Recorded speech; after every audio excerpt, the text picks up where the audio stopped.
The most extreme form of female genital cutting, FGC infibulation, has been practiced among the Somali community in Kenya and in Somalia. Over 90% of the girls in the community have undergone FGM. Even though the treatment can inflict pain, hemorrhage, long-lasting damage, and even death in women and girls, there is some reluctance to start a community debate to cease the practice, particularly among the Somali population. There is a worrying trend that has emerged over time to cut girls at a younger age. For instance, 20% of those girls who've gone through this act between the age of 20 to 24 reported to have been cut when they were between the age of 5 to 9. The practice also has negative impacts on women's and girl child's reproductive health, among other disadvantages, which include fistula and vulnerability on HIV and AIDS.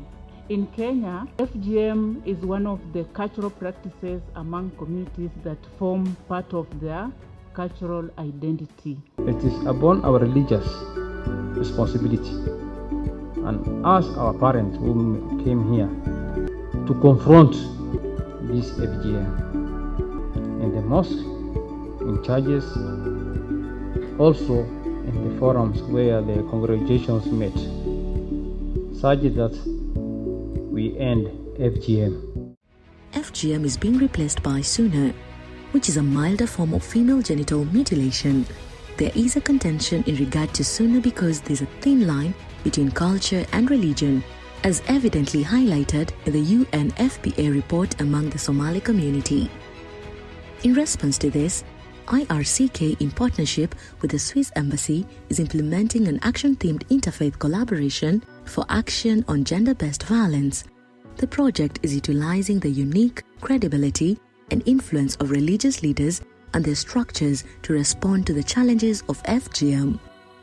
IRCK mobilized and built the capacity of influential religious and community leaders in Garissa and Isili and South Sea areas of Nairobi to highlight the challenges of FGM through messaging and community engagements.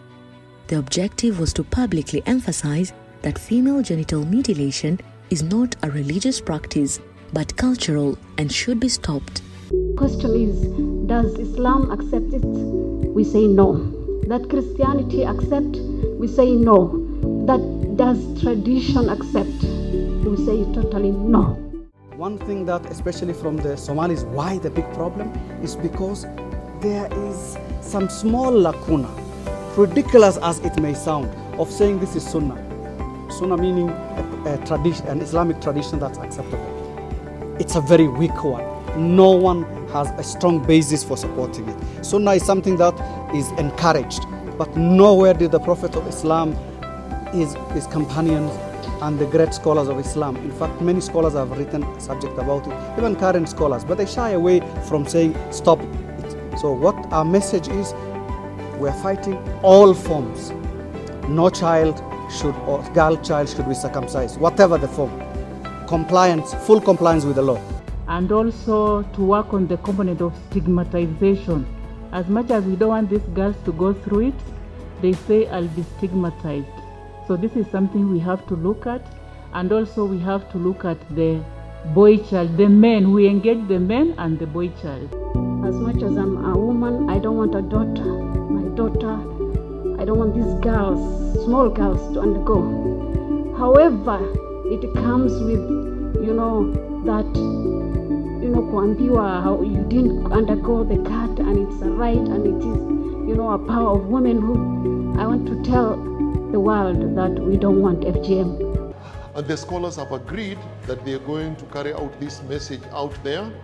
They are going to save the girl child from this practice, which unfortunately has been seen as an Islamic practice and which is very harmful.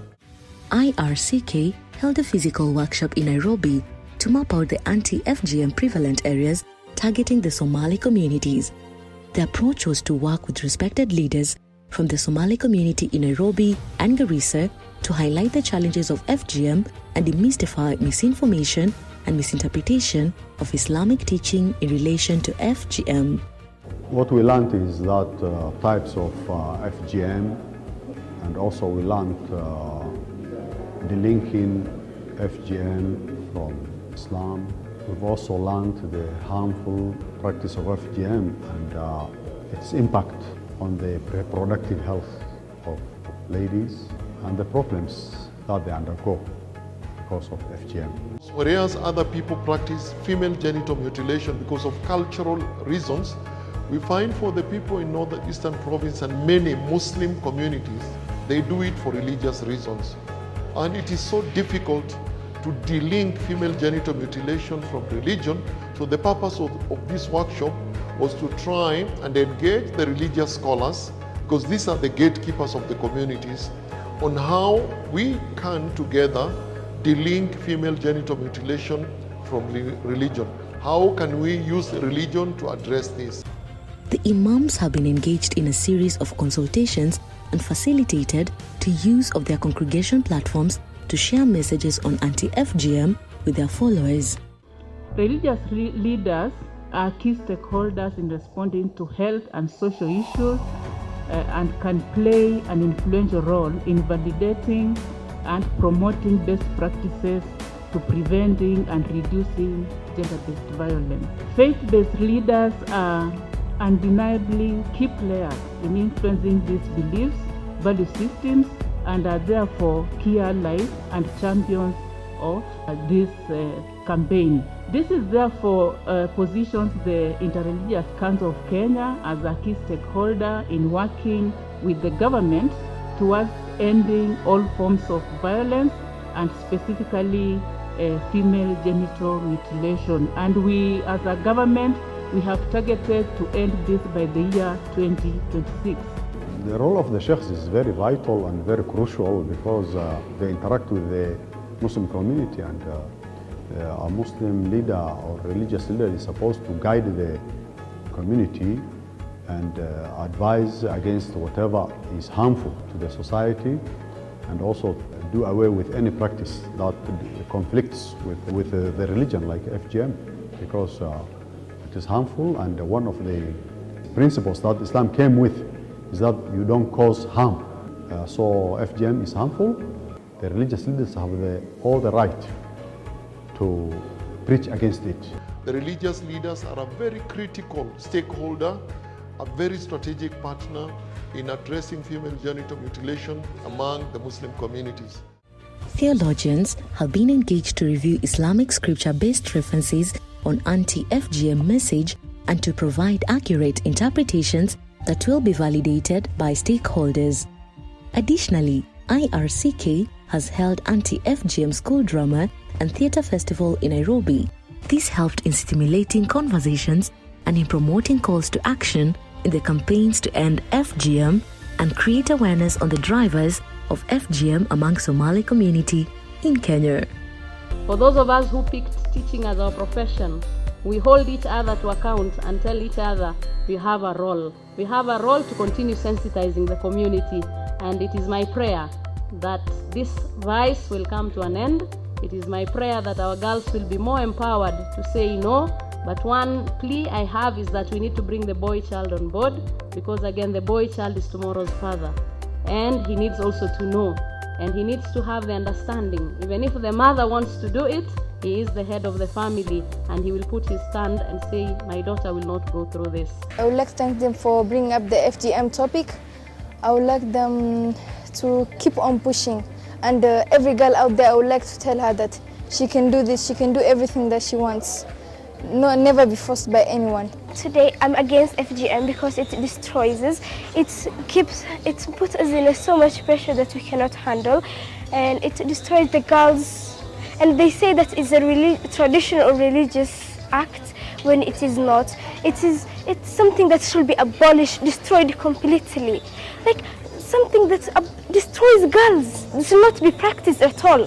Please don't do this to your daughters. Please protect them and always guide them to the straight way.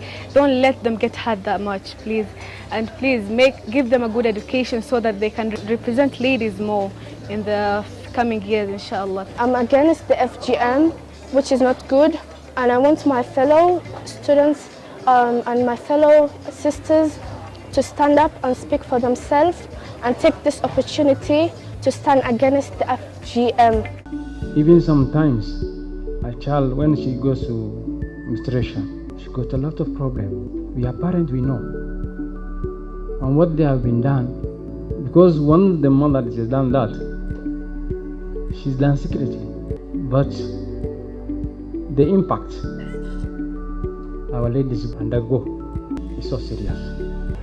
The Convention on the Rights of the Child sets out on the human rights of children, the right to survive, the right to develop to their fullest, the right to protection from harmful practices, abuse and exploitation, and the right to participate fully in family, cultural, and social life.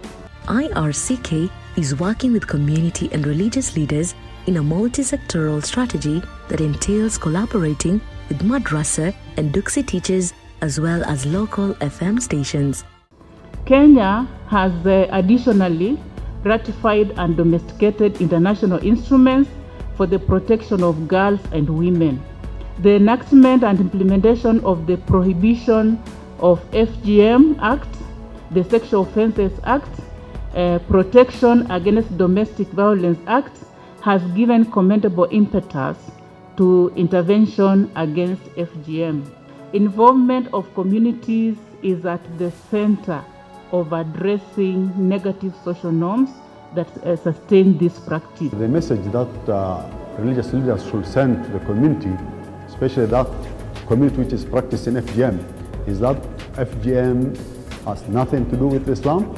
It is harmful to the health of our young girls, and therefore they should stop it. This practice is un-Islamic, not helpful. It is not beneficial in any way. So we need to fundamentally reject it, those who enforce the practices of the FGM. And our ladies and here and others need healing, humanity, and help. We encourage a greater cooperation, all civil society, interreligious council, schools, government of Kenya, international partners, everyone to contribute, because of this is an issue that affects the wider society. It's not the issue that limited to one place and another, but it's an issue that affects the whole East African community, in African society, in Somalis, in Kenyans, everybody. We concentrated on those prone areas, the Somali community, the Ma community, the Kisi, the Kuria, who are really practicing this. And as a faith community, we are coming together to say no to female genital mutilation. And so this is the campaign that we are doing, sensitizing the communities that would not want to see our girls mutilated. We want to see our girls enjoy their lives in totality. The strategy involves the use of social media, state and non-state actors, medical experts, and community health workers to sustain efforts geared towards combating FGM among the Somali communities by highlighting the plight with FGM through messaging and community engagements.